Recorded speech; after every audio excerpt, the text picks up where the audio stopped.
yoosin hiikkadha bilisoomneerra hin feenu jettani ani immoo gafarsa leenca jaldeessa karkarroo booyyee bosonuu kuruphee weenni daggala jiruun bilisa baasaa jechuudha.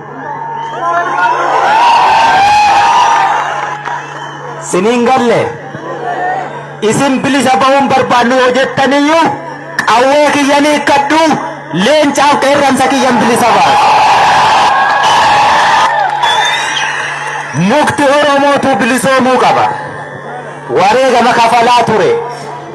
Gudeelcha meeqa qirrinneetiniini diina danqaa ture. Isan bilisoomsa yoo ati bilisummaan feetu ta'e.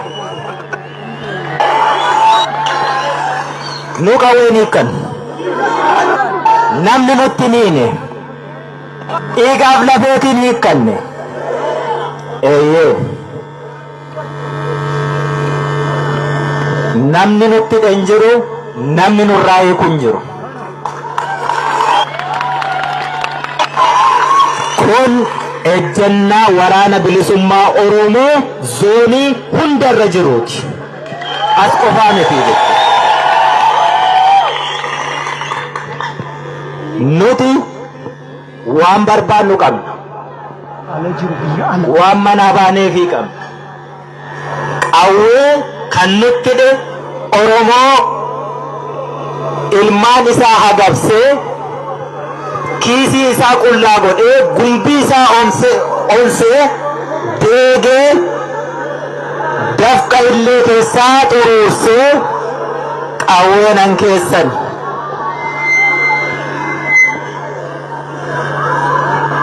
Hubattanii Oromoo hin hiikkannee jenne.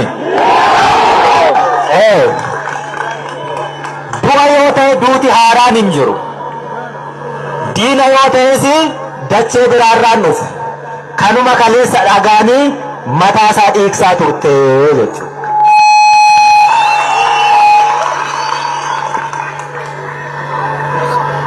Kanaafuu gataay taa gadi. Kanaafuu yeroo naasaa kiyya jalqabe komiin sinirraa qabadeera quba qabduumi. Xiqqoo waa sinii ibsuun barbaadeetiniini haasaa biraatti goree sarara yookaan kallattii haasaa kiyyaa hin daganne. Komiin an sinirraa qabu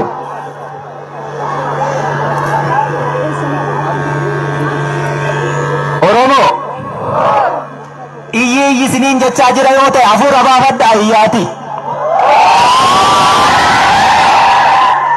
Amma immoo callisa akkas wal dhageenya jechuun isa kana.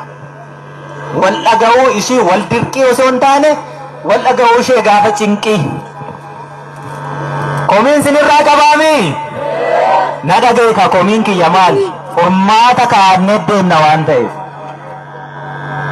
Namni sa'a qabu tokko sa'a isaa dheechisuu yoo danda'a ta'e kalootti haamee dhoqqeesaa jalaa haruu danda'a yoo ta'e bineensarraa eeguu danda'a yoo ta'e dallaa itti ijaaree saan isaa kuni waliin ama'ee waliin rakkatee yoo ari'ee rimaa qabate rimaan sunis yeroo isaa dheegee jabbii yoo dhalatte aannan ilmeensii kennaa yoo jedhanii itti laattaa. Waa hunda guuttattee taami. Aannan ilmuun si rakkisaa. Sintu akkas ta'e. Akkam taatan beektu.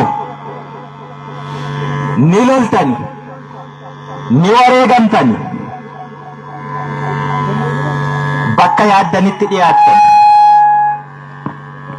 Bu'aa qabsoo firii wareegama keessanii waraabessi akkasinii tiksu itti kennattanii jechuudha. Kana komiin sinirraa qabu. Moo ka abbootii keenya sammuu keessatti biqilee daraaree hafe Oromoon barcuma siyaasaa qabatee taa'uu hin danda'u jedhantu onuttis darbe. Eebba tokko beektuu miti.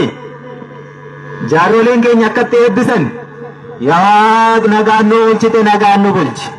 Mangistii algaa gubbaa bulchi. Nummoo algaa jala nu bulchi.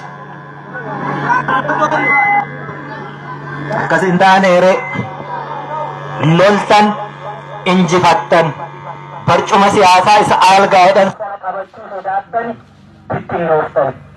Abbaan barbaade harka keessanii ibidda qabate bakka barbaadu ga'e. Ati ammayyuu asuma dhoqqee dhiisaa jirtaa jechuudha. Kan sobeeree kan? Kana reefa miintiya.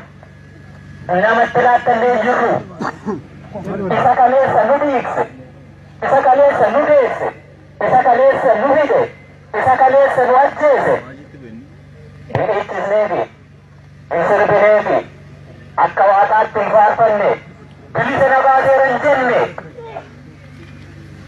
Ergasii duuti dhaabbateera. Gaafa mootummaa Tigireeti wayyaanee jettee dhagaatti darbattu ilmi dhiiraa si biraa wareegame haati dhiiraa reeffa isaarra teesse.